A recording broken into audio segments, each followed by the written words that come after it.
Yo, yo, yo, yo. Coming to you live from Philadelphia, Pennsylvania, aka Titletown, USA. This coming to you aka Titletown, USA. Sorry for the echo.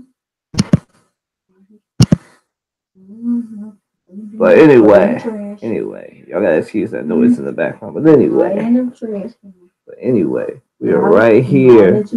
We are right here in Philadelphia, and we're having a special show on the Sixers and their victory last week. Hold on, y'all. Hold on.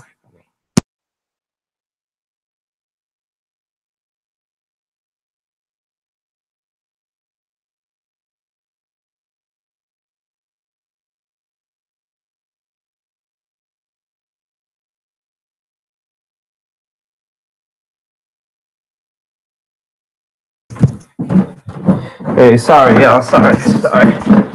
Had to move rooms. All right. So we are having a special show right now. I'm rocking out solo. Matt should be incoming too. We're talking about the Philadelphia 76ers and the fact that they pulled off. They beat the Heat 4-1, and they pulled off not an improbable victory, but they won their first playoff series in 6 years. It seems like the process just may be complete. For those of you, this is your first time watching the show. You don't know what's going. You don't know who I am. I'm Colin Watson, your host with the most, your moderator, your sports journalist. I am at Colin W. Watson is my Twitter. Like I said, follow, comment, subscribe, share, please. Share, because I feel like we do a good job doing this show. Oh, Teroy's coming too, if this show goes on long enough. All right, so yes, like I said, this is one of our specials. As I've said, we're going to do a lot more specials with basketball season and the playoffs now in full swing.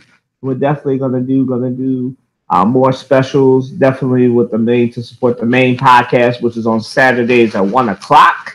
If you like that too, so definitely give us a listen. Your full podcast is definitely special. We're a full cast of characters. We're very, very, very, very special people.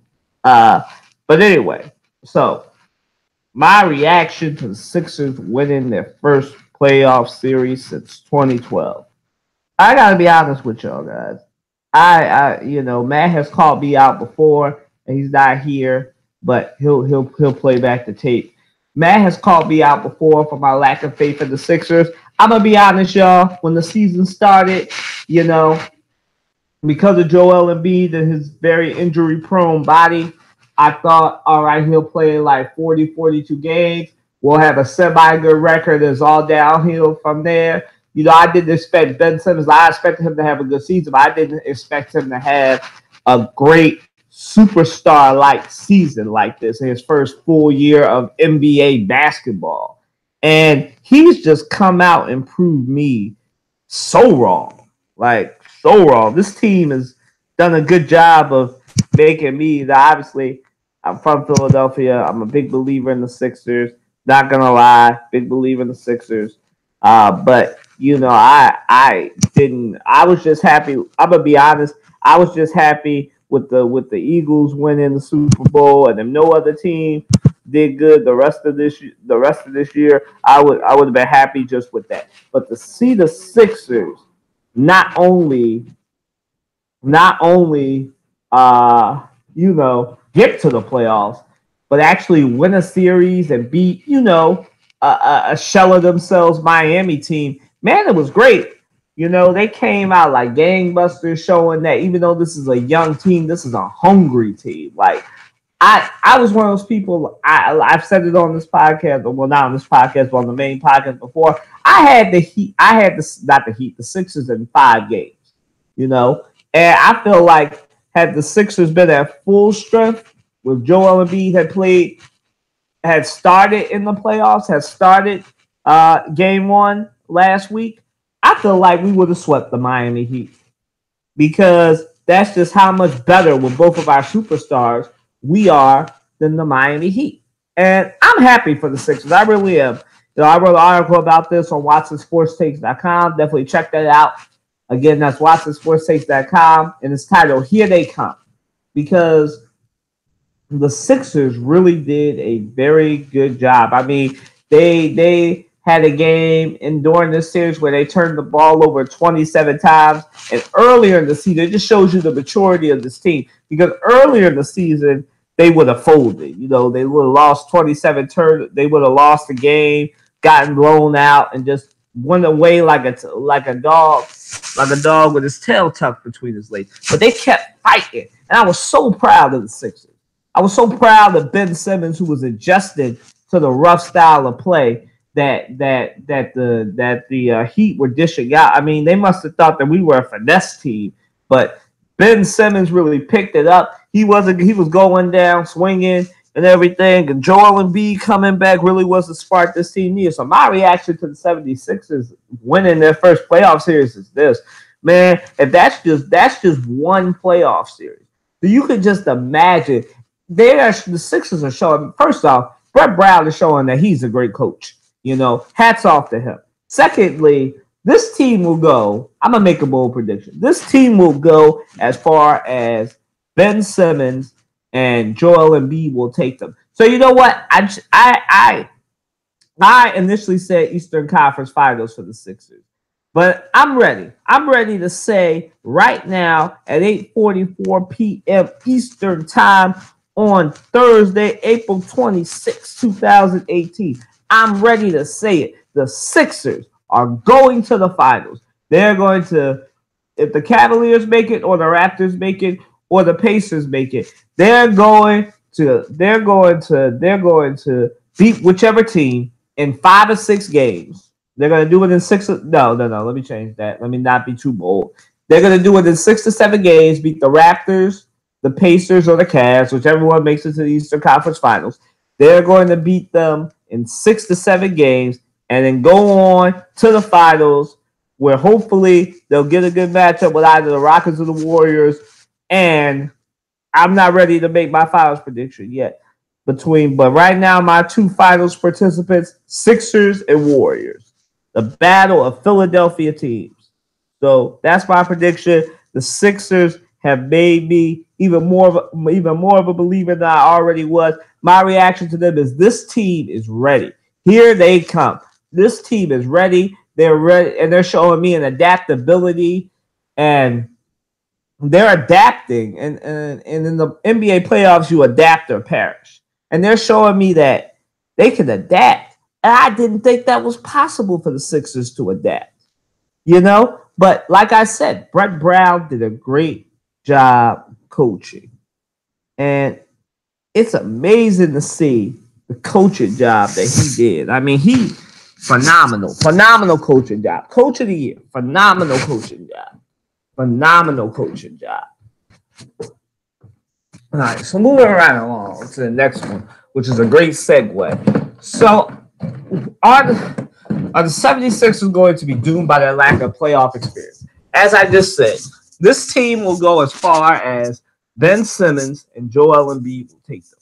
So this team can go really, really far because as I've seen from the Miami Heat game, Ben Simmons and Joel Embiid walk into a game thinking they're the best players on the floor. It don't matter if they're facing Dwayne Wade, DeMar DeRozan, and Kyle Lowry, or LeBron James. And just based on that,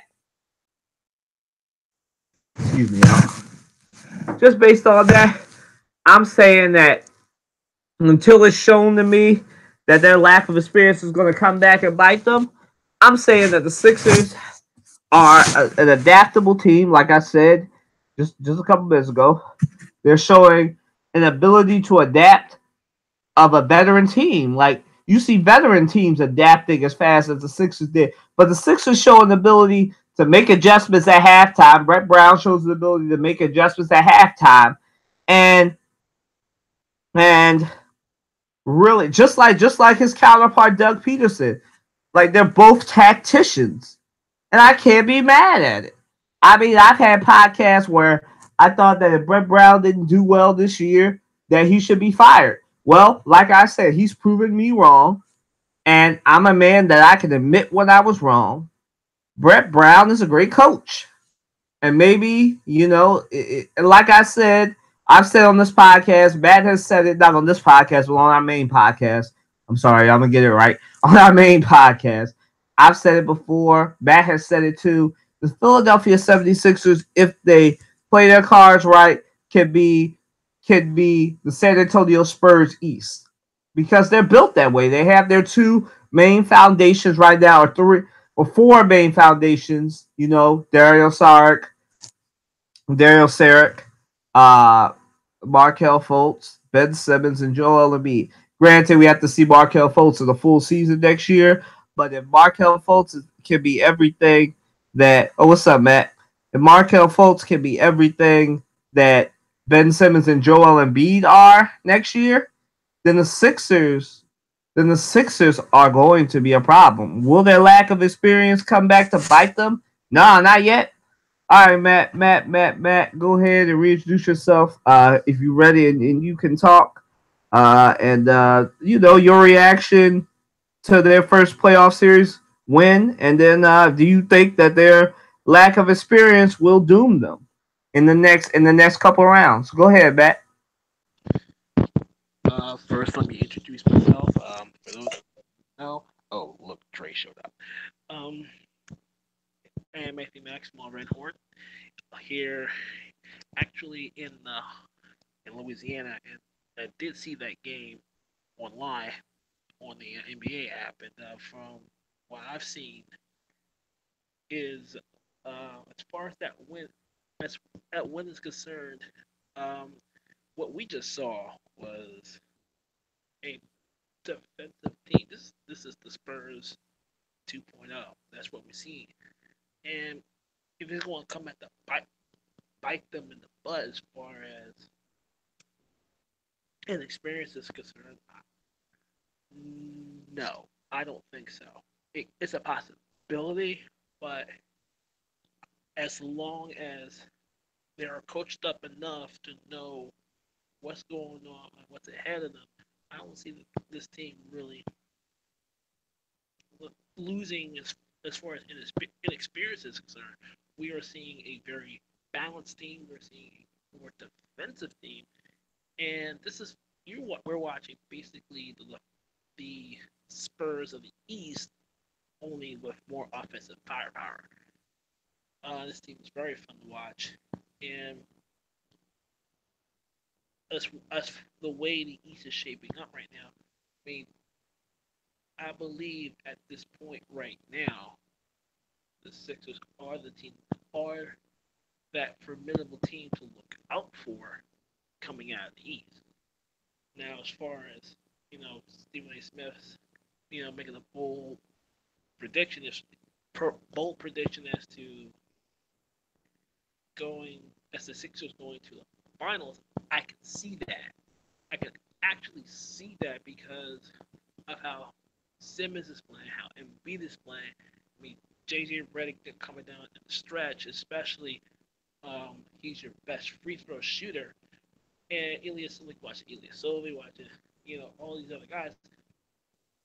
Defensive rebound, their rebounding is one of the best in the league. You see, they're not giving up. They're not going to back down.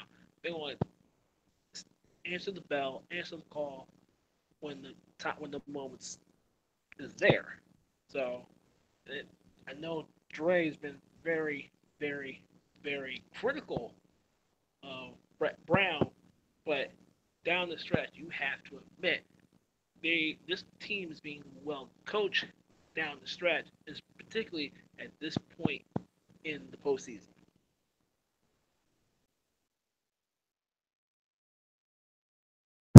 Well, let's give our resident Brett Brown critic and resident Six Valiers fan. For those of you that don't know, no, I didn't just create a team. He's a combo of a Sixers fan and a Cavaliers fan. So I'm gonna let him defend. I'm gonna let him talk. eat some crow about Brett Brown. Go ahead, Dre. All right. So first of all, I got a couple questions before I even get this out. But matter of fact, I'll make a comment first. I have been critical of Brett Brown, and I haven't been alone in that. I'm sure you at times you've been critical of Brett Brown too. Some of his decision making. You would agree that he has superstar quality talent on his team. Yes or no? Let me know, fellas. Colin, Matt. You're right. You're right. Okay. So when you have superstars on your team, go ahead, Colin. I mean, I think we all would agree Joel Embiid and Ben Simmons are superstars. Okay. So when people play up to their potential, how can you fully evaluate the coach himself on being a great coach? Just like people have always had the argument that Phil Jackson had great talent all the time. He so how can you compare him to a Larry Brown, who's always had like, you know, one superstar player and like a run of meek, like except when he had the Detroit Pistons. It was maybe I say maybe two superstars on that team at the time. Maybe Rip Hamilton, Chauncey Billups. I wouldn't even say Big Ben because after that, like he didn't really play that great. Like he didn't. I wouldn't say he had a great career. I want to say he had a great moment or whatever. But I'm happy for Brett Brown. Listen, ultimately, I want to be wrong on Brett Brown. So don't ever get it misconstrued. Like I'm a huge Sixers fan. I've been rooting him for years since I known about him. Since my uncle used to take me to the games, we were sitting in the nosebleed seats, and I just thought it was mice running around on the court because I couldn't tell who was down there. Listen, I love the Sixers. Don't ever get that misconstrued. So if I'm critical of them, it's because I'm passionate. Have you ever heard a Philadelphia fan? They are very passionate. That sometimes we're quick to judgment, and I know Really, really. You talking to two Philadelphia fans here? Come on. no, yeah, but Matt need to know where I'm coming from. I think he think I'm just getting on him just to get on him. No, I'm getting on him because there are valid reasons. There's questionable things he do. He lives in the position. Look. I'm shooting you straight. I will agree with you. There has been some games where even I have questioned some decision makers that he has done in the past. I will give you that. I will actually, agree with you on that one. But to bash him, but looking at this season alone, I mean, of course, you got to put this whole thing together. And you got to trust the process as you go. You have to admit, this team is coming together at the right time. They are, but it's still not over. I think you need to take it one game at a time, one series at a time. The Sixers have still shown you flashes of that team that can't hold on to the lead in the quarters. If Miami was at the potential they should be, if Hassan Whiteside was been playing stellar from the beginning of the series, this would have been a total different series. But he didn't. Dwayne Wade, on the last day of his career, huh? What'd you say, Matt? I was saying Whiteside was a no show. All right, Exactly. but hold up. You can say that the Sixers weren't at full strength either. Matter of fact, I made the argument before y'all came that if Joel Embiid played all series, the Sixers probably would have swept Miami. That's actually a The possibility. Pelicans. That's a possibility Yeah, it's because a possibility. I don't know if I go so far and say that because yeah, listen, No, but but you just introduced the possibility. If Hassan White had showed up, it would have been a different series. And I can say if Joel Embiid played the whole series, we would have swept them. but I now you disagree. might have I don't agree you with may that have a point, because but Dwayne Wade got pride, his teammates got pride. They're not gonna allow you to sweep them. They're gonna get one game. They're gonna at least get one game. and that's what he did. Exactly.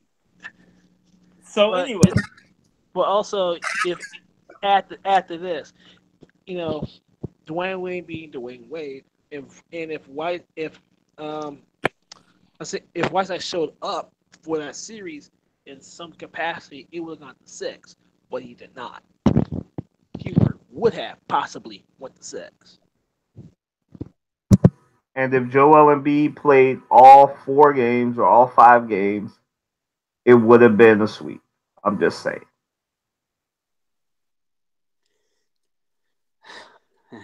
I hear what you're saying. I disagree. I don't think you really gotta be a bad team and let that team sweep you, or just like people just don't show up at all. Like nobody on the team shows up. Because if you got any kind of pride, you got any kind of I don't know, just grit to you, you gonna find a way to win one game. We talking about one game, and we talking about a young team that's inexperienced in the playoffs. This is their first time in the playoffs in years. This first time Ben Simmons ever been to NBA playoffs. First time Joel Embiid, Markelle Fultz. You know, so much of their star players, the guys they go to. You know, no, J.J. Redick has been there, but he's not their star player. He's not the best player in the team. You know, Mark Bellinelli, that's not the best player in the team. He's a good player.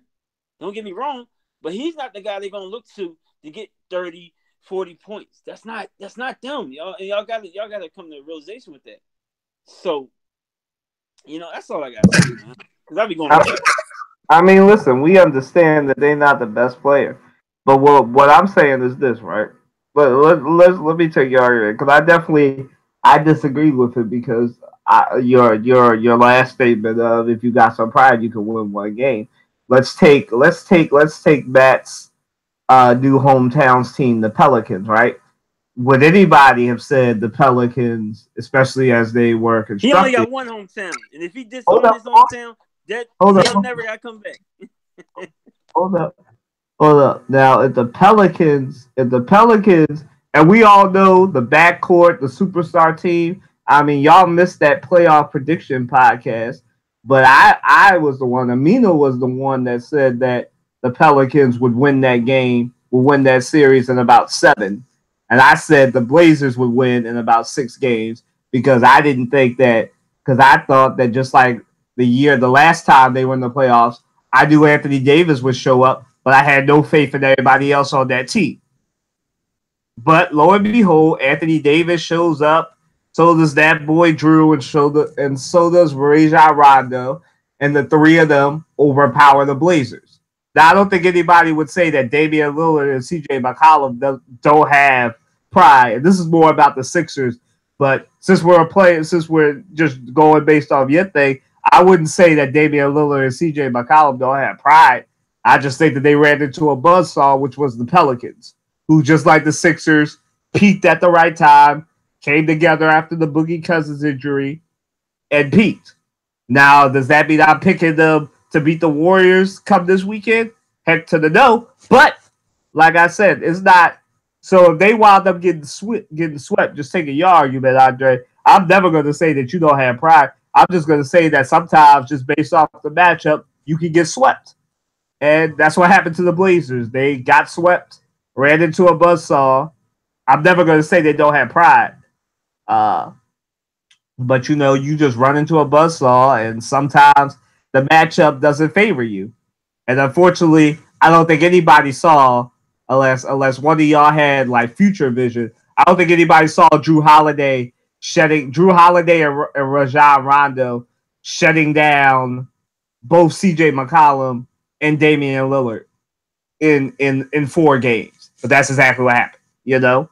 So, you know, but just taking your argument, I'd never say that they don't have pride. I just don't think Portland, as presently constructed, could beat Anthony Davis, Rajon Rondo, and that boy Drew. And I'm still mad that the Sixers traded Drew Holiday 5 years later. Don't get to talking about past trades. There's so many players I'm so mad that the Sixers traded, because when they played here, they played stellar. And then some players, they just disappeared. I guess they was devastated about the trade and they didn't see it coming. Like Michael Carter Williams. He was playing stellar for us. He got to the Bucks. I don't know what happened. He's just wasn't the same player anymore. And I think some players, I know it's the NBA, I know it's the business. Some players just don't do well with trades, especially if they don't know it's coming. Drag. That is the nature of the business. You know this. Everybody knows. That's just the nature of the business. Say it from your nuts, man. I can barely hear what you're saying.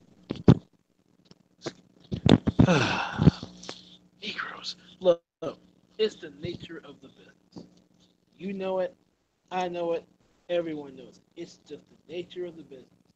And as far as the Sixers is concerned, yeah, I agree with you. MCW held his own here, as he's been now a journeyman.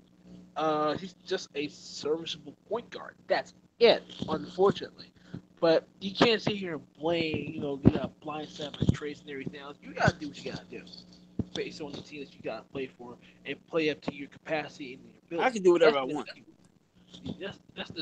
That's an excuse. I'm sorry, I'm not buying that.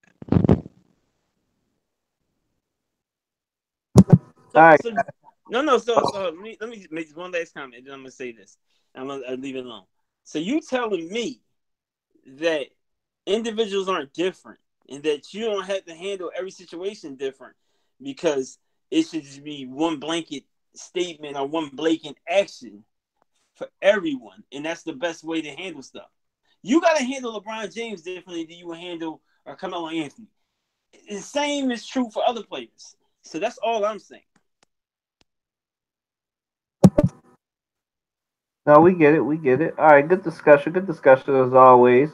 When the three of us are together, there's going to be a lot of disagreements, arguments. So, we're living up to the billing. All right, I'm gonna throw a curveball because this one's not in here. So we're gonna continue with the Brett Brown love. I'm gonna. Is Brett Brown? Would you say Brett Brown is the coach of the year right now? I'll start.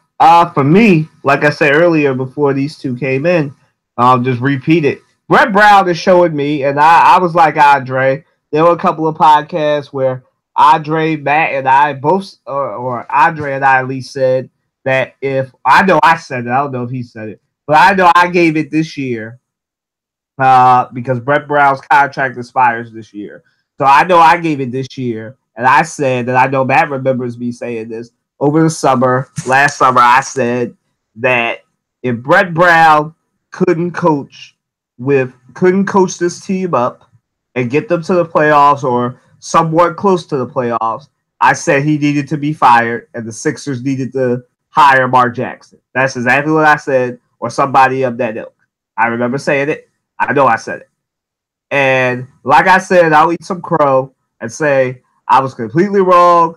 I gave it this year with a full season, and Brett Brown has shown me that with a full season, he can be, like Matt and I always thought, he could coach this team up to be the Eastern Conference equivalent of the San Antonio Spurs, like Matt said, with way more firepower and one twin tower being Joel Embiid, because obviously, and I'm kind of mad, but eventually I guess the Sixers will put Ben Simmons at his natural forward position and not the point guard position once Markelle Fultz is healthy. But yeah, I'll leave that alone and let the Sixers be until the season's over. So Brett Brown is a tactician, and during that series, and we're going to talk about it during this topic, or I'm going to talk about it. He's showing me that just like Doug Peterson, he's a tactician. There's not too many basketball coaches. I know Popovich does it. Coach K does it. There's not too many basketball coaches that think like football coaches. And here's what I mean by that. There's not too many basketball coaches that adjust their game plan on the fly. Like you have a lot of – the one thing about basketball coaches is, and I can say this because I played basketball, I had a coach. They're very matter of fact. It's not like football where they adjust to what the other team's doing. They make like little adjustments. Brett Brown made a big tactician level adjustment. All right, in game 2, Dwayne Wade killed us. What do I have? Do I have a defensive specialist? I don't want to put Ben Simmons on Dwayne Wade. So what do? I go to my bench and I put in Justin Anderson, the guy who cut his teeth and got drafted for his defense from UVA, or for those of you that don't know, for those of you that watch college but don't watch college basketball, some people call it with both Virginia teams, West Virginia and UVA, are known for their defense. One's called Press Virginia, and I don't think UVA, Matt or Dre can correct me if I'm wrong. I don't think UVA has a defensive nickname yet, but I'll just call it, defensive India or something like that. So, Justin Anderson got drafted for his defense. Brett Brown brings in Justin Anderson. Now I know when I saw Justin Anderson on the floor in Game 3, I was all like, Justin Anderson? Man, Brett Brown really went deep to the bench on it. But he shut down Dwayne Wade. Now, obviously, throughout the rest of the series, it didn't look like he shut down Dwayne Wade, but because it's Dwayne Wade, he's one of the best shooting guards of all time. He's up there, top 3, top 4, top 5 shooting guards in the NBA. And you're not going to shut down Dwayne Wade in the playoffs. Nobody's going to do that. I think we would all agree, right? Especially when he only has to play 15, 20 minutes. You're not going to shut down Dwayne Wade in the playoffs. So, but that was my, some people in basketball and NBA playoffs, you have coaches that make small adjustments. Nobody makes a big adjustment like that. But I don't know if Brett Brown talked to Doug Peterson or something before that game or during the playoffs and got some strategy. But he really is showing me that he might be Big Balls Brett because, like I said, I would not have put Justin Anderson in that spot coming off the bench because, Matt and Andre can speak to this. I don't think Justin Anderson really played this much during the season. So, like taking him off cold off the bench and just how big he was and keeping Dwayne Wade off the ball and putting some length on Dwayne Wade, that was a big adjustment. And everything else was a relatively small adjustment in comparison, We all knew Joel Embiid would come back, and it was great that Brett Brown adjusted that to his game plan and had game plans for him. But for me, what really won the Sixers this series, besides Joel Embiid coming back, was the fact that, Brett Brown went to his bench and said, I'm going to put my defensive specialist in this game, and I don't care that he's an offensive liability. I only have him there for his defense. And he did that, shut down Dwayne Wade, and as best he could, and that was the series. And so for me, Brett Brown is really showing himself to be a tactician, and I might have to call him Big Balls Brett if he keeps it going during this series against either Boston or Milwaukee. And I can't wait to see him adjust in the second round and to see it in the Eastern Conference Finals if they get that far. So, I think he's a tactician, and I'm going to eat crow and say, I'm not worthy. I was so wrong. I shouldn't have given him an ultimatum, even though I know he's too big to probably listen to this podcast. He's proven me wrong in this 5th year, and I'm going to give him his credit. That's the coach of the year. Go ahead, Matt. I want to hear you say this one, bro. Okay. Look, I'm a patient man. I'm a very, very patient guy. And it was only a matter of time we got to this point. And I guess he does deserve the honor. Now, you have to think about it this way. The fact that you finally got the big man that you need and the players that you need, and the way you coach these players up, the way you want them to coach up, and and everything else, it's working out. It's just more finding the right players. You have to give the front office credit for implementing that. I like when he came over from San Antonio. My first thought is like, you know what? Over time, we're going to have a San Antonio like team, and here we are, playing defense, playing the right way. Especially with a team that's quick and that can shoot.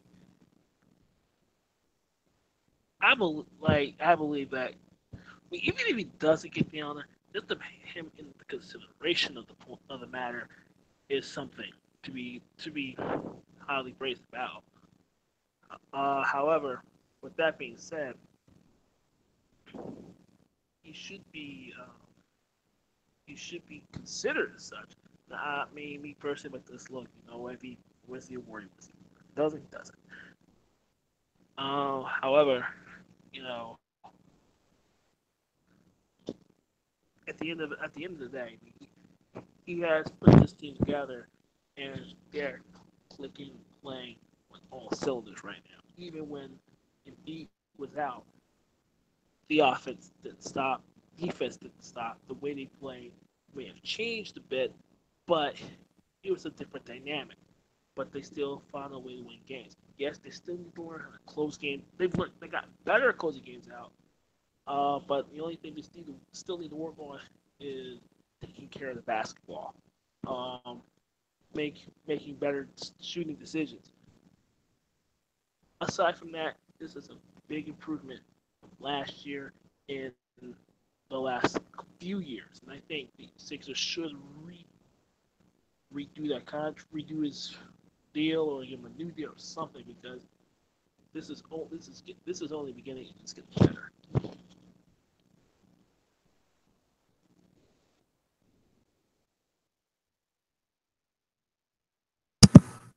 Andre? Coach of the year. Whoa, whoa, whoa. Oh man, I tell you, man, we get the one, we win one playoff series and we lose our damn minds. I understand. I understand. First of all, My mind, you crazy? no, I'm saying the question. I think the question is a little crazy to ask if he's coach of the year. I don't, you know, I feel like the coach of the year thing should be after the season, unless you basing it straight off the season.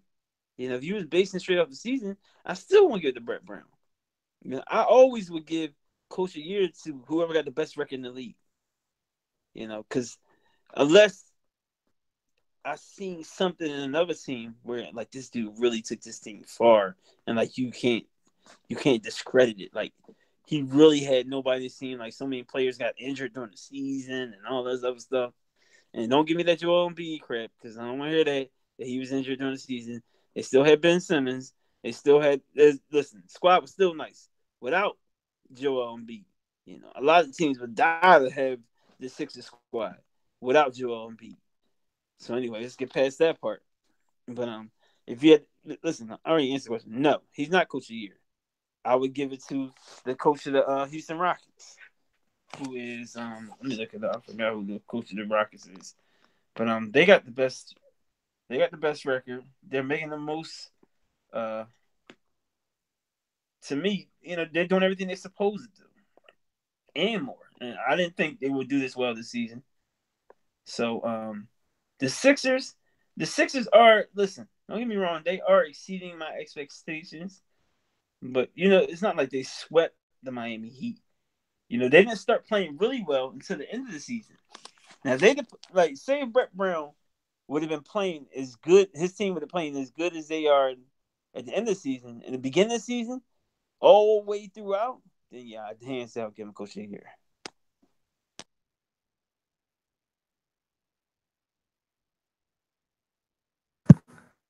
Well, he's such a contrarian, man. You know, Andre is our resident contrarian, man. I don't know what it is, man, but he always tries to take the opposite view, man. Just give the man just give the man.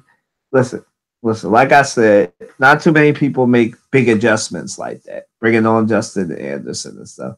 Now, listen, like you have a very valid point. The Sixers didn't start like gangbusters, but no team ever really does. I mean, you know, they're not the Warriors back last year where they came out and just destroyed the league. It took them a while to adjust to Ben Simmons and everything. So I mean, I'm not going to. Just answer me this, Colin. Well, How long has Brett Brown been with the Sixers? I believe this is his fifth year. Would you say in the fifth year that a coach should really know his teammates, his players well, and he should have them performing to their maximum abilities? I mean, I would definitely say that, but I would give the caveat of the Sixers. He really didn't have like control. Uh, he didn't have personnel control. I mean, he's not like Greg Popovich or Doc Rivers or any of those coaches or even Stan Van Gundy that have creative control over their teams where he can decide to move players or not. I mean, listen, when this boy came in, his starting five was MC Dub and some other and four other Sixers. I mean, does anybody remember that starting lineup when he first came? Like, I mean, the Sixers roster that changed so much. I barely knew what it was the last 5-6 years, you know. And this is his first roster with. But I don't feel bad for him. He took on the responsibility. So if you take on the responsibility, especially coming from the Spurs, it's not like he just rolled into the league or some high school team and like, man, this is crazy. No, he had a lot of experience in the league. He had experience dealing with good players and bad players. So I don't feel bad for him if he comes into a rocky situation. All I want to see is him win. That's all. All right, and that's what they're doing, but I'll give it to you. All right, guys, moving right along. So can the 76ers make it to the finals? Go ahead, Matt. Which finals? You got to be more clear, Colin. Eastern Conference Finals or championship? You know what finals, NBA man. There's only one finals. NBA finals. You know what finals. Go ahead, man.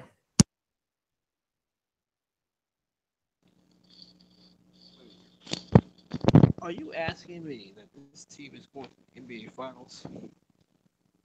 I just want to double check. I'm asking, do you think the 76ers can make it to the finals this year? NBA Finals. The championship game.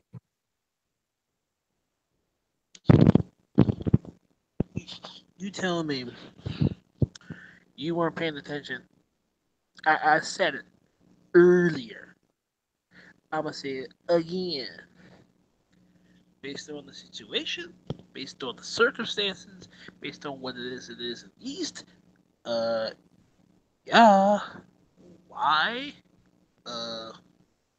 One, they're good. Two, Ben Simmons is a beast. Three, team is very defensive minded. Four, one of the best rebounding teams in the league. Five, Ben Simmons. Need I say more? So, yeah, this team, oh yeah, six, well, balanced team. One of the best balanced teams in the league. And take JJ Redick off the court, that team is 6'6" or taller. So, that's a problem. I'm telling you, that's a problem. And I'm a lover of big men when it comes down to the game and down low presence. This team, I think, is a better team, particularly on paper, to get there. But you gotta play the games.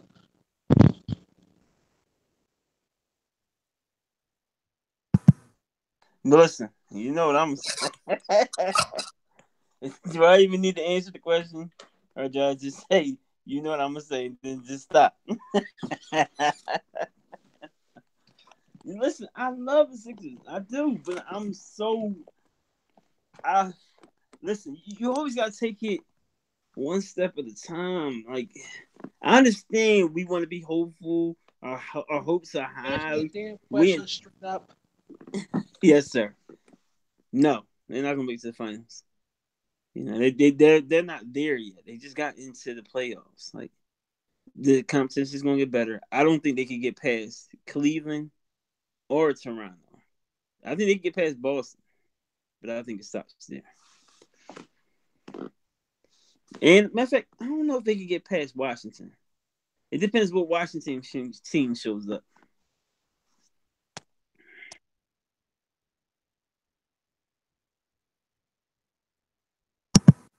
Man, look, I've been listening to people all week talking about how as long as LeBron's in the still in the East, I've been hearing these people playing it safe. Listen here, let's stop ignoring it like we haven't been watching basketball all season. We've said all season that the Cleveland Cavaliers are old and weak. Don't matter if they have LeBron. LeBron cannot continue to play 40 minutes.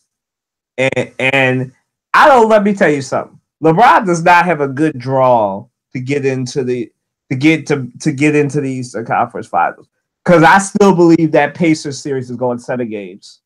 because nobody. I'm still believing that Pacers series is going 7.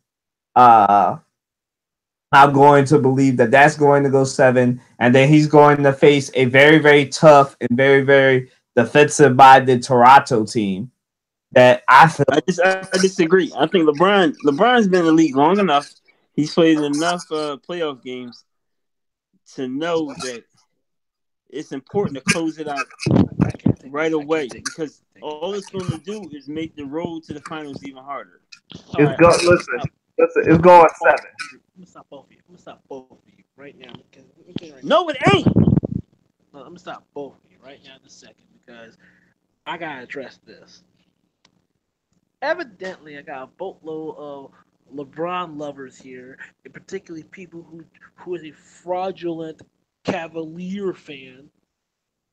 Okay. He's the greatest player in the game. I respect greatness. Face. Don't you respect greatness when you see it? You don't respect greatness on the baseball field when you see it. You just discount Derek Jeter and what he did. No, I know where he's going with this, Matt. Don't do it. Don't do it, Matt. Your Dutch is about to be on fire. Don't do it. It's already been on fire thanks to the sports room. Look, let me tell you something. I've been on fire for the last 2 days on this issue. I named this particular issue because this love fest has got to end. It has got to stop. I'm sick of it. I am tired of it. Let's call it for what it is. I have been critical of LeBron James. Why? I'll tell you why. For other than last night, he has not been a reliable closer. He has never been a reliable closer. Is he the greatest player in the game right now? I agree. I have to. Yes or no? Yes or no? Right now, yes. Right now. Right now. Last year, no. But my thing is simply this: if you're the greatest player of all time, right? You must make sure that your players that you play with get better because of you. Now, in his career, I have not seen it. People want to play with, but they don't get better because of. That's one of the biggest criticisms.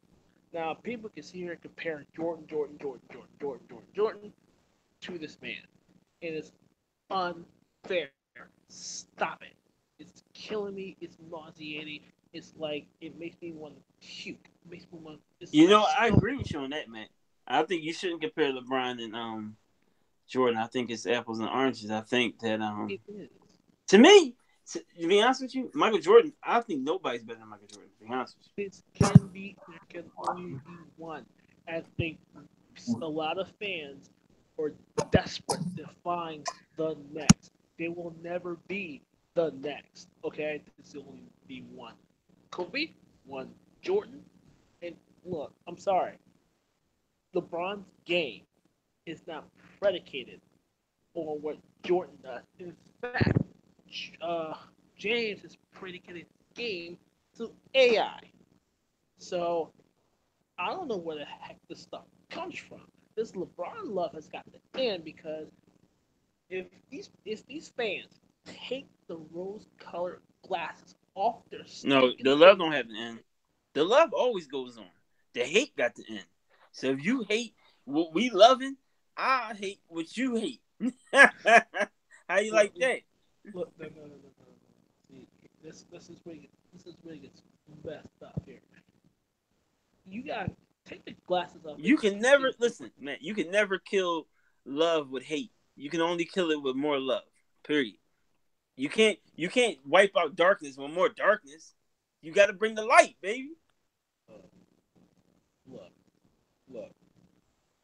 There is no denying his greatness, his talent, his ability. He wants a generation player. I will not deny that.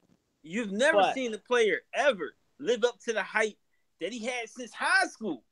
They've been filming this man since high school, and he lived up to all the hype. I agree. You're right. You're right. I agree with this, but this has got to stop. This really has got to stop. This really has got to stop because you forget there's 29 other, there's not even 29 teams.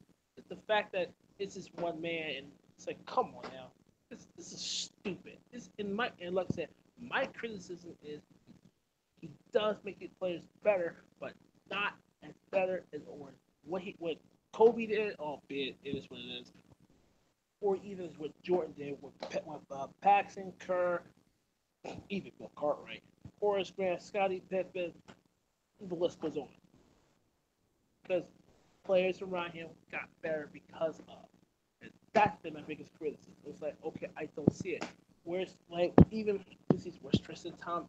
Where's Tristan Thomas? Where's Kevin Love? Where is ad player here?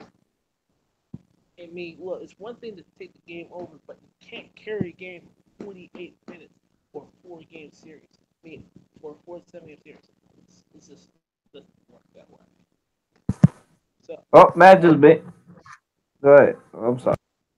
So I'm gonna tell you right now, this LeBron love has got to stop. If you may have a problem, you may not like what I said, you may hate what I said, and that's all right. That's okay. That's why we're in America.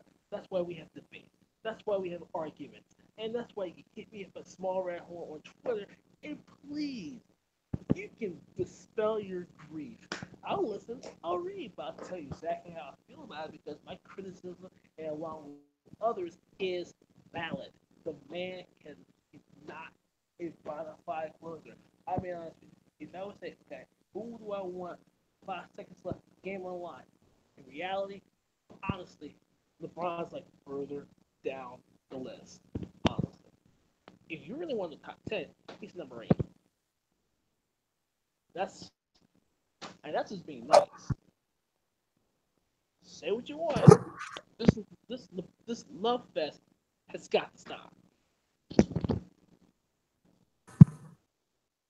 Oh snap! The mention's about to be on fire. At Colin W. Watson. Here's mine. Right. I like LeBron, and we've gotten way off topic, but he can't like I was saying. The man just made my point for me. He can't continue to play 40 plus minutes against in the next round. He'll either play the Raptors or the Wizards, and like I said, we are long past. Everybody. I feel like everybody is still operating, or most of the people who still believe LeBron's going to get into the finals are operating under this false assumption that hasn't bared out yet in these finals. And I think the main assumption is that the East is weak and that they'll just bow down to the king like they did the last couple of years. No, this is a different East. No. That's not what we thinking. I'm gonna tell you as a LeBron fan. I know what LeBron fans is thinking because I'm one. So what we are thinking is his greatness will be great, and that his teammates will step up because he will get them there to where they need to be. You haven't seen that yet, though. That hasn't bared itself out yet. But listen, I'm a man of faith. You know that. So just because I don't see something doesn't mean it's not going to happen. That's not my thinking at all. So if it's you say I'm thinking illogical, I would agree with you on that. But that's how I think. Listen. I'm not even talking about that. I'm talking about the fact that people think that I'm not even that because I've heard it from people. Oh, the Sixers' experience is going to come get it. And that's come back to Micah. I've said it before. This team's going to go as far as Joel Embiid scoring and Ben Simmons' passing and ability to attack the paint will take them. And the Sixers, just going back to what we're talking about, the Sixers have proven against Miami that they can adapt. And I have yet to see teams, young and old, adapt to a bad team. The rest of the teams is much better than Miami is. We had this talk last week. You play Miami Heat was the worst team. No, but listen. But we talk. I understand. You play who's in front of you. But they're playing better competition. It's not going to get easier. It's going to get harder for them. And it's the playoffs. Take that into account. Okay, and they'll either play a Boston team that's playing its first playoff game with its new young core and without Kyrie Irving and Gordon Hayward, or they'll play a Bucks team that's even younger than them. I mean, like I said, you play who you play, and then after that, they'll either play the strongest Toronto Raptors team that's ever existed, or they'll play the weakest Cavaliers team that's ever existed. Either way, it's looking pretty good for the Sixers. That's what I'm saying. And if you're telling me that's false. That's not the weakest Cavaliers team that ever existed. Listen here. This is the weakest Cavaliers team since 2006, when it was LeBron James and people we couldn't name. Like when your second, when it was LeBron James, whatever his name was, and everybody else. Drew Gooden. Oh yeah, and Drew Gooden. Yeah, Ilgauskas, Drew Gooden. Varejao was on the team for a little bit. And listen, when you're telling me that as LeBron James, the only consistent player you have is Kevin Love, and you're expecting me to believe that all things considered, Kevin Love and LeBron James can get up from possibly a 6 to 7 game series with the young up and coming Pacers. And like I'm gonna tell y'all, tomorrow, whatever the next time they play, they got to go to Indiana. It's not gonna be friendly confines. The last time they went to Indiana, the supporting cast didn't show up. I'm fully expecting it to be the same thing. They're not gonna show up. LeBron and Kevin Love are gonna have to do everything, and it won't be enough to beat Victor Oladipo in Indiana. No, they won't. No. Listen, the way you looking at it all wrong. The way they win is one of the role players step up too, or one of their star players. Because you can say what you want, but that hasn't happened yet. But listen, J.R. Smith is a star player. He's not a role player. He's a star player. He just disappears for some reason. I don't know. He's a head case. He's like a Meta World Peace. You know, he's like I can't think of other guys. Oh, Andre Iguodala. He's like that. These guys show up sometimes. Sometimes they do not show up. But when they do show up, it's in big ways. So J.R. Smith plays to his maximum potential, and Kevin Love does his job, his maximum potential, and LeBron and LeBron is LeBron. They good to go. They win the game. Trust me. Listen, you're talking about stuff that hasn't happened yet. I know you're a man of faith, but this is just getting ridiculous, man. You got to come up with factors. It's not getting ridiculous. Did J.R. Smith not play good the last game? Did you see the shots he was making? Look, I'm sorry. Look, that can fall in Cleveland. That's not going to fall in Indiana, man. They're not a good road team. The numbers bear this out. They're not a good road team. They really aren't. Like, this is what I keep saying. The Cavaliers, and I cut Matt off. I'm sure he's going to say something else. Like, I don't hate the Cavs. I'm just pointing out the weaknesses. It's like I said last year. People kept saying, "Oh, LeBron's greatness is going to." See, this is the part I don't understand, Colin. You point out the weaknesses to Cleveland. You point out the weaknesses to the Sixers yet? I pointed out the love. See, you know what it is. When you in love, you can't see the weaknesses in a person. But when you're not in love, you be like, "What the hell was I thinking?" They got so many flaws that I.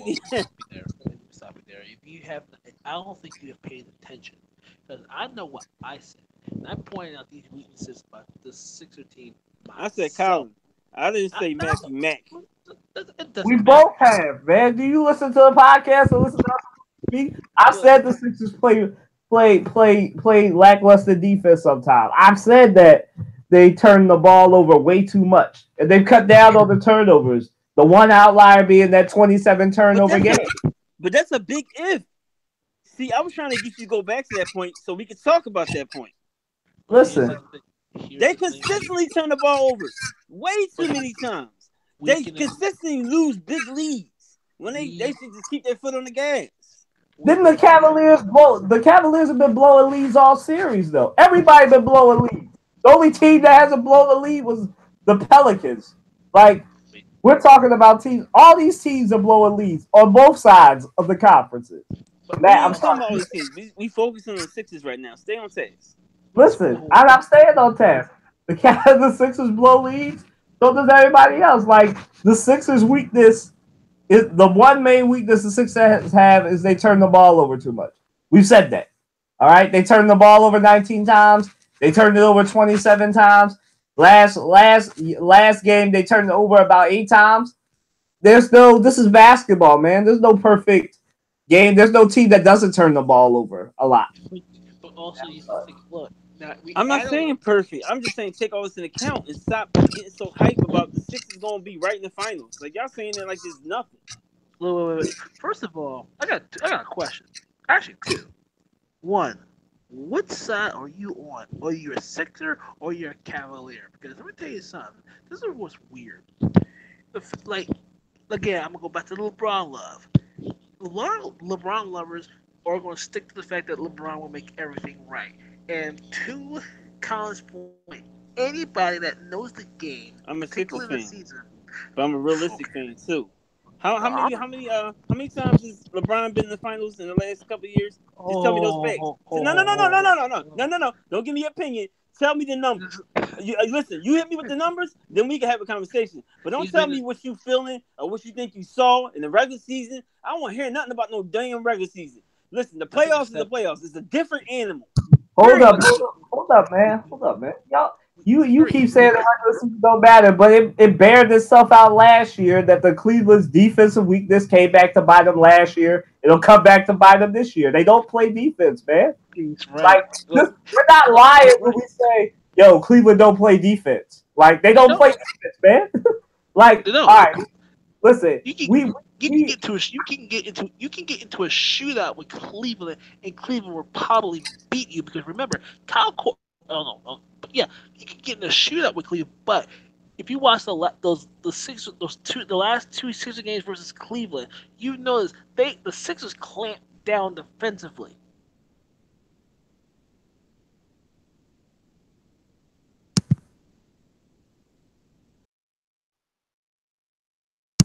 yo, hold up, what just happened?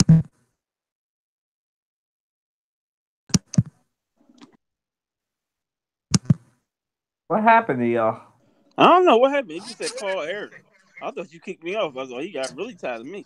No, I didn't kick you off. I don't know what happened. Maybe the signal dropped or something. I'm not sure what happened, but I know I didn't kick you off. I'm gonna tell Matt. I did it on purpose to you. listen. Yo, but really though, like I give it to you. I'm realistic. It's just a question, man. Like, listen, they gonna make it to the Eastern Conference Finals. Will they make it? Listen. I totally agree with you there. I think they're gonna make it to the Eastern Conference Finals. I think they're gonna find a way to make it there. I just don't think they're gonna make it all the way to the to the NBA Finals. It's very hard to make it to the NBA Finals, and I just think y'all discrediting how hard it is to get there. I'm not discussing. Especially you haven't been there if you haven't been there. What? How long has it been since Sixers been to the finals? 01. And you have players that never been to the finals. But you're not telling me that's hard to do. No. Really? That's a whole different team. So then, what you're telling me then is that they're so great that they can just overpass this talent. Look, listen, if you haven't peeped it yet, and I've said this before, the Philadelphia 76ers is a more balanced team, and they're a more defensive team than the Cleveland Cavaliers. Now, watch this now. The Cleveland Cavaliers that you see now is the weakest team we've seen in years. Now, with that being said, to sit here and say that LeBron James is going to carry this team and put this team on his back and send it straight to the I don't think it's going to be just LeBron. I think it's going to be Kevin Love and it's going to be somebody else. Whether it's J.R. Smith or one of the young players, I think somebody else. Those are two possibilities. But you just sit here and say, you know what, that he's going to put him on his back, it's not going to happen. I really don't see that going to happen. I really don't. Because this first round is becoming a hard obstacle already. That's number one. And number two, if you look at this team is literally based on what's going on in the playoffs right now, built to go as deep as the NBA Finals. Is there a possibility they may get there? Oh yes, absolutely.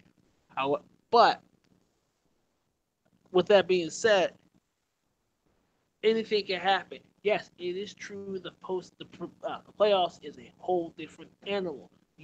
The game slows down. It becomes a half court game. I agree with you, and the Sixers shows that they can do that and still maintain the way how they got there in the first place, which is pretty much running the floor. And they are one of the best at running the floor on the fast break. But also they know how to clamp down on defense. So this team can get there, but their inexperience could play a huge factor. It can, but like I said, things can happen. Anything can happen. So you have a point, but Cleveland is, as of right now, the second weakest team in the East that is still playing right now. Second weakest only to Washington. Y'all don't like it? Hit me up, Small Red Horn. We'll talk. All right, we're moving right along because we spent like 30 minutes on this, John. All right, do the 76ers need a third option, or are they fine the way they are? In other words, do y'all believe, like the rest of Philadelphia, or the vocal minority, we'll call them the vocal minority on sports radio and on ESPN, that the Sixers need LeBron James? I'll start. I've said this before, not on this podcast, but on the main podcast, and Andre has argued with me about it. That for the Sixers, and even Joel Embiid said it in his most recent interview, the Sixers are built to win now, and they don't need anybody else. I don't know if he was feeling himself after they won, but when he said that, but it was about a day when he said that in his interview. So I know he thought about it and knew what most people would say. That he's basically saying that they don't need LeBron James. So, and if that's the case, and that's what he really meant, I agree with Joel Embiid. They don't need LeBron James. It's a want. I've said it before. I'll say it again. This is a team that has done a rare thing that only the Miami Heat had did before they got LeBron James. They made it far without LeBron James. They don't need LeBron James. I've said this on the show before and had people agree with me and disagree with me. They'd be much better served to have a Kawhi Leonard, to have a Paul George. And I've said it before, and it's becoming more and more fruition. More people are riding my wave. And a sports columnist came out and said, you know what? The Sixers don't need LeBron or Kawhi. They need Paul George. Ride the wave. Kyler W. Watson said it first. Paul George, much better option, or Kawhi Leonard for the Sixers than LeBron James. Now, is that a knock on LeBron James? No. LeBron James is the best player of this generation, right? It's not a knock. It's just saying that for the Sixers and what you have to give up to get LeBron James here, and I know the Sixers have a lot of money for another max player, but they need a player who's going to come in here, take a little bit less money, so they can re-sign J.J. Redick and Marco Bellinelli and make sure the bench is deep enough. Make sure that whoever they get, they put Robert Covington on the first plane out of Philly. Yes, I'm not a Robert Covington fan. I'm really not. He makes too many boneheaded decisions, and the majority of the Sixers turnovers and Sixers bad shots come from him being stupid. And I'm not a Robert Covington fan. I want him out of here. So getting Paul George or Kawhi Leonard or LeBron gets him out of here fast, so be it. And I think that the Sixers need a versatile player who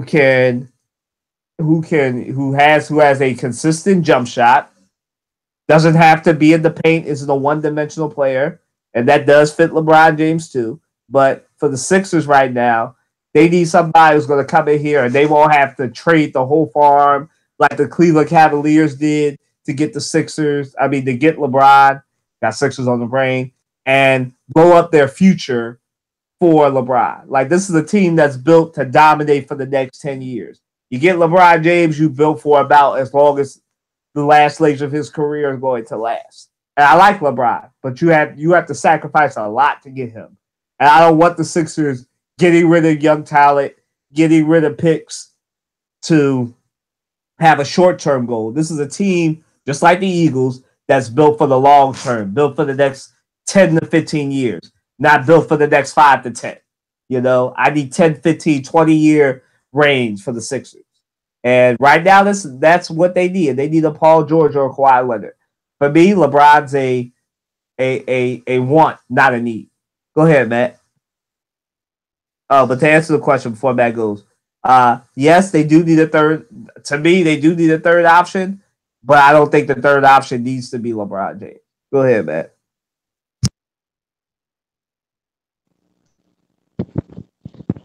I have been on record saying this, and I'll say it again. We do not need LeBron James in Philadelphia. It's a good want, but we don't need it. We already have that type of player in Ben Simmons. So, and on top of that, we don't really so much need a third person.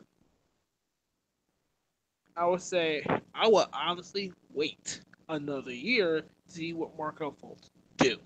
I would actually wait another year. I would actually, this is going to be crazy, bring in one more veteran role player who is a two right now. It could be Paul George, but another role player that will fit the scheme, that will fit the system, and can and will play defense. So this team can go to another level. Do not need LeBron. It's a good commodity to have, but we really don't need him. So, and on top of that, as we're on that subject, I'm sorry, Kyle, I'm gonna disagree with you. Covington can be a liability, but defensively, I need him. JJ Redick's a free agent. He's on a one-year deal. I will re-sign him. So, and plus, Covington signed that deal, so we're stuck with him for a little while longer. So, eat it. But I would say we need one more role player, or higher than above role player, i.e. Paul George, to really get this team to another level, borderline championship level. But we do not. I repeat, we do not need LeBron James in the city of Philadelphia. Great to have, but we do not need him. Hashtag kill the LeBron love. Hashtag hater. That's what that is. Matt is on his soapbox, man, y'all. There's a story behind this. We'll tell y'all on the main podcast on Saturday about Matt's little situation with LeBron fans this week. He'll tell you on Saturday. Go ahead, Andre. I'm sorry I cut you off. Yeah, just don't let it happen again. I'm messing with you, Kyle. Y'all gonna be surprised in this one. I agree with y'all. We don't need LeBron James. But you're not gonna be surprised in this. I want LeBron James. Oh my god. He can't be taught. Go ahead. I'm sorry. So he is a proven winner. Nobody, like they said, listen, I don't know if y'all listen to Sports Talk, but they make some really good points on I don't care which one you listen to, whether you listen to 94.1 or you listen to 97.5. These are Philly radio stations for those who are, somewhere else and they maybe listen to podcasts. I get all my. Sorry, I'm sorry. I'll keep cutting you off. I get all my sports opinions from Kyle W. Watson. That's the best place to go to. WatsonSportsTakes.com. Shameless plug. Go ahead. Yeah, but that's a lie because you read articles and then sometimes you form your opinion based on what you read as well. So nobody has don't give away trade secrets. Don't give away original thoughts when it comes to sports. Everybody is taken from what they learn. So that thought's not original. Now, how you may handle certain things, that might be original. But for, as far as like the thought of sports, it's been played for years and years. Like what we said, somebody else is saying, and you know. But anyway, so let's go back. No, LeBron James has never played with any player, and you've never heard a player come out and say, "I've been the worst player as I played with LeBron James." Period. That speaks volumes. Everybody's a better player when they play with LeBron James. Listen, when he went to Miami first, I think a lot of people forget this. When he first went to Miami, he took a back seat to Dwayne Wade. Dwayne Wade had to tell him, "No, this shit team. I need you to be the captain to right this ship." Because LeBron is he's a pass first player. He's not a Kobe Bryant or Michael Jordan type player. And that's what I think a lot of people think is that he's gonna come in and just so dominating and start, is he gonna leave his mark? Absolutely. As he should. He's a veteran in the league, and we need that veteran experience. He's a champion.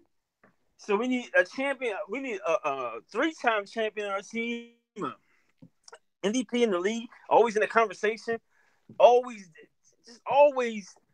on the next step of teamwork. Like this dude is the ultimate team player.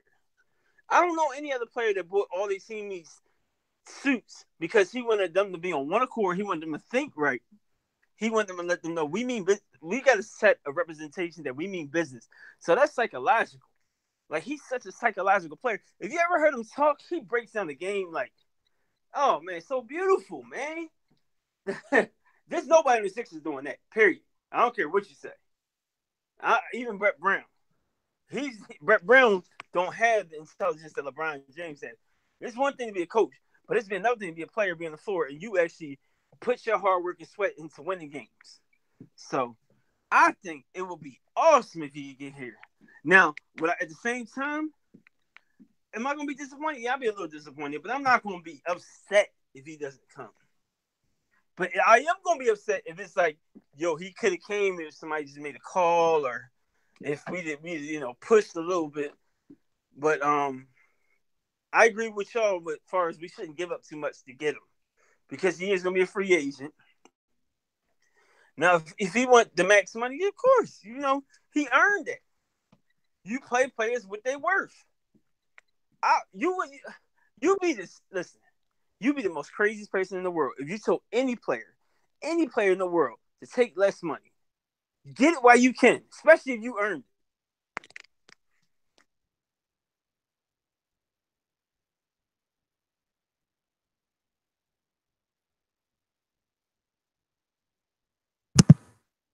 Okay. Wow. Well, moving right along. All right, guys. Is Ben Simmons showing that he may be the best young player in the game today? This is a simple one. I say yes. He's showing that he's the best player in the game. He's showing the adaptability. He's increased his scoring average up to 18.2. He's averaging 9 assists per game. And he's a beast on the defensive board, which is why I think he should be in his natural position, power forward, small forward. At Kyler W. Watson, the man is 6'10", 6'11". I keep saying it. I'll say it again. Put that boy down in the paint where he belongs. But that's just me. I think in the old way. I'm not up with this new school. You dang near 7 foot. You need to play the point guard. I think that your passing ability can still show up and you can still be a small forward or a power forward. But hey, that's just me. At Kyler W. Watson. Anyway, yes, I do believe that he is the best young player right now. Ben Simmons, he's the rookie of the year. I like Donovan Mitchell, but it's Ben Simmons. And yeah, Ben Simmons is the best young player. He's showing the adaptability. He's showing that he's built to last. Go ahead, Matt. Well, I'm saying it right now. I'm going to be very blunt. No, I don't care what anybody says.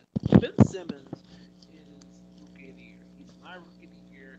You can say what you want to definition if you like. I don't give a flying who's a fudge. He's rookie of the year. Number one. Two. Colin may not like this current NBA where big men are running the point and everything else. Well, fully on him. Look, basically, what's his free name? Ben Simmons is at this right now a point forward. That's what he is, a point forward. Now, you add a shot to it, then you have some mega problems for the opposition. So, Does it? Listen, man, this is gonna be my one thought on it. That does not mean he has to play the point guard position. LeBron James is a small forward, and he sometimes play point guard. Let that man be in his natural position. Small forward, power forward. He's a one. I, Go ahead. I'm sorry. go on. I gotta hear this. No, I'm just saying, put him in his natural position. I'm not saying he can't run the point. I'm just saying he's not a point guard. Like a point guard is a Steph Curry, a Russell Westbrook. Listen, I know that now we live in the era of positionless basketball, but y'all need to understand this. When you are 6'10", 6'11", 6'12", I don't care I don't care that he has Pop the pop, pop pop, pop pop. I know you. I Look, know you. I know you like to live in the old days, pop pop.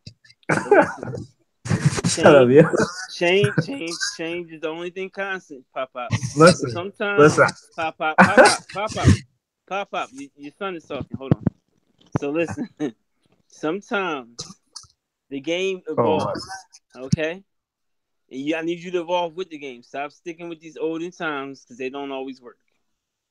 Listen, I keep saying this. That does not mean he can't run the point, be a point guard. All I'm saying is put that man where he belongs. Right now, and Matt just alluded to it, he's a two-dimensional player. He can play or three. He's not a complete player yet. He doesn't have a jump shot. He's got defense. He's got passing ability. And he doesn't. The other knock on him is he's basically like a big man anyway. He can't hit his free throws. So, I'm just all I want for him to do is I want him to guard the people at his size. He shouldn't be guarding Goran Dragic. We know Ben Simmons can play some defense.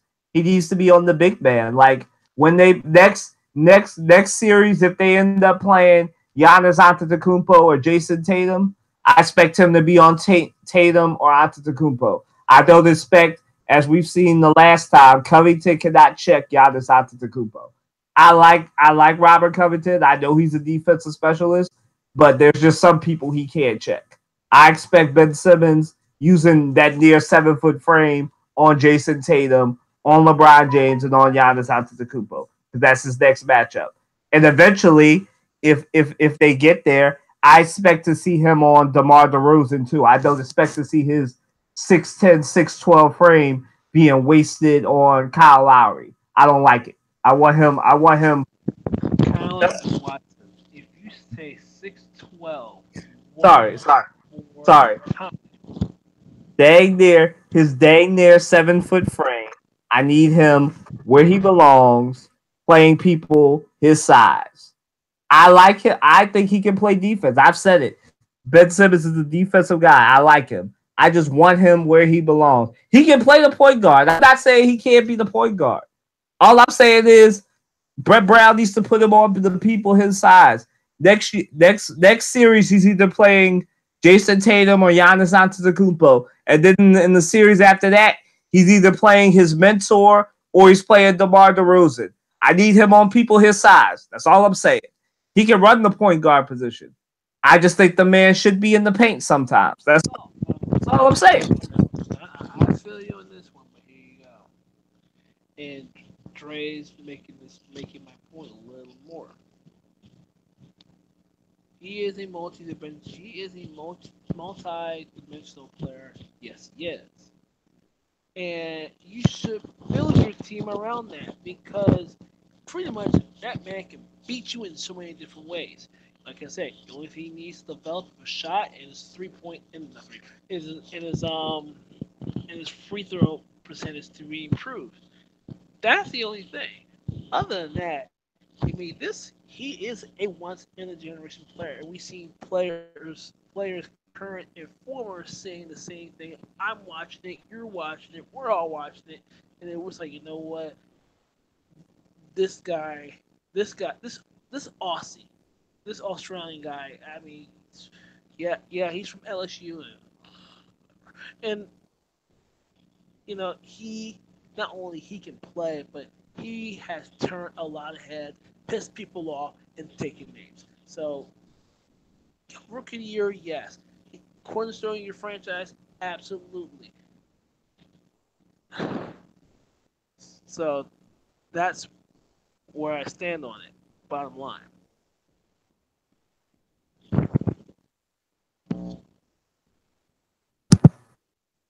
All right, go ahead, Andre. I guess you made your feelings known, but go ahead. Here we go. Don't be like that, Colin. Go ahead, Andre. I guess you made your feelings known. You sound like a girl. not to call you a girl, Colin, but it's just the close down compared to or and not even a girl, just somebody who disagree. Period. So I apologize for the girl comment, but you sound like the person where You okay, man? Go ahead. Just go ahead. You fine. You fine. That's all where right. where they disagree with you. And you're like, I really don't want to hear your comment, but like, if you got to say something, say something. That's what it basically sounds like. Um, Ben Simmons, yeah, he's the best. I don't know, man. See, I'm mad he can't shoot a jump shot, man. Like, what the hell? I still don't understand how you go number one in the draft, but I guess this me being pop up.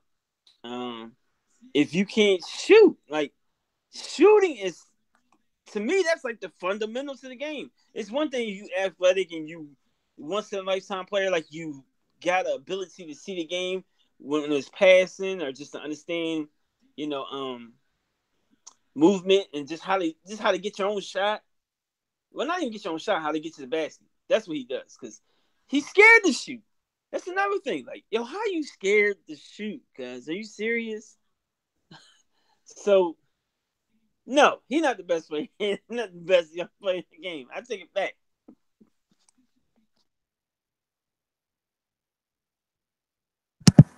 Oh man.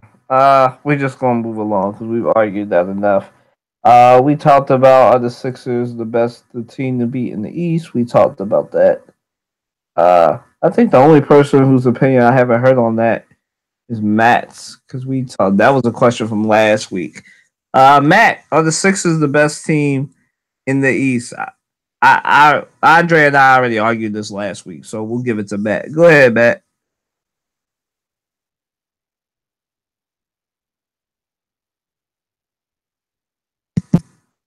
Matt, you there?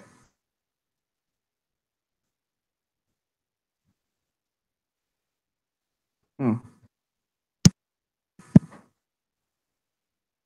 Okay. Andre, you got anything to say on that one? No, they're not the best team to beat in the East. It's Toronto. Whoever got the best record is the best team to beat. Period. It's simple.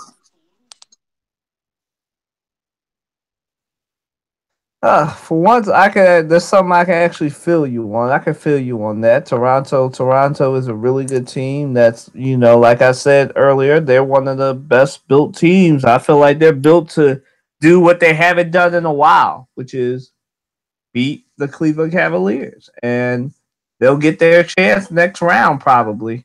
So I think that yeah, I think that to be the man, you got to beat the man, and as long as uh yeah, to be the man, you got to beat the man. So I feel like you have to uh I feel like for the Sixers, they got to either beat the Raptors if the Raptors are end up making it to the Eastern Conference Finals, or they got to beat the Cavaliers or the Pacers or the Wizards. Whoever it is, whoever they face in the Eastern Conference, they got to beat them. But until then, right now, based on the games I've seen, the Sixers, are a really, really good team and the most complete team, as Matt said. Maybe he's boycotting because he doesn't like the question. Uh, yeah. So I'm really happy for them. All right. So for our last question, we kind of talked about Paul George. So, well, I'll take that out. All right, guys. Who do you think, if you have a guy or a player, because we already talked about LeBron James, what guy or not do you think the Sixers team needs to add? Kind of talked about that already, though. All right. What player in your ideal world would you add to the Sixers to make them a better team? Go ahead, Matt. Go ahead, Andre. Matt left.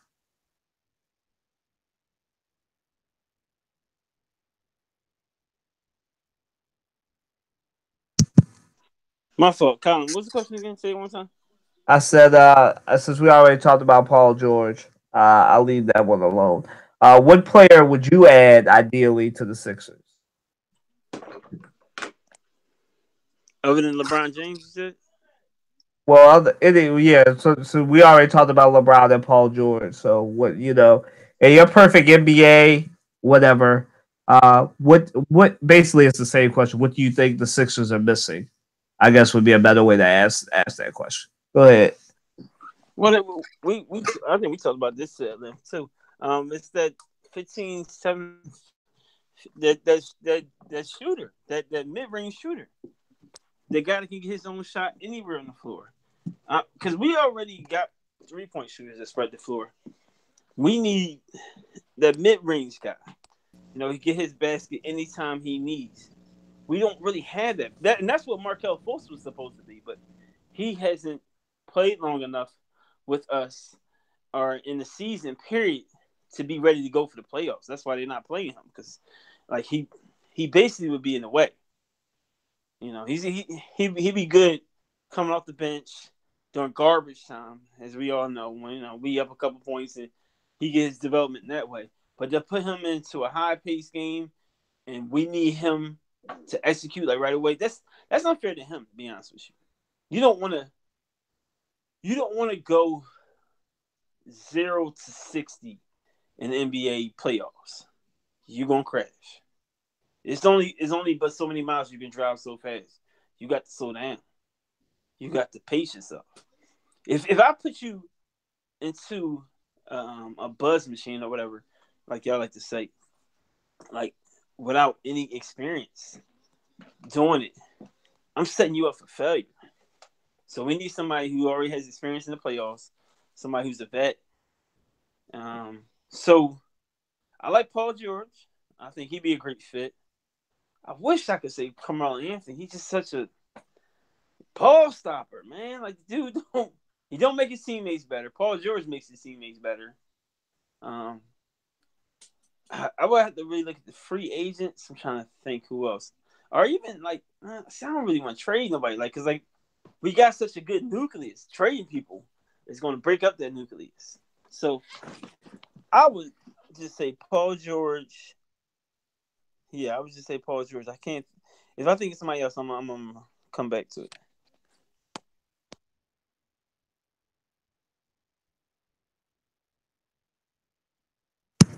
Matt, what do you think the Sixers are missing? This is we already talked about Paul George, so I had to make up another question. So, what or who do you think outside of Paul George and LeBron James? Because we already talked about them, and we kind of alluded to Kawhi Leonard. Look.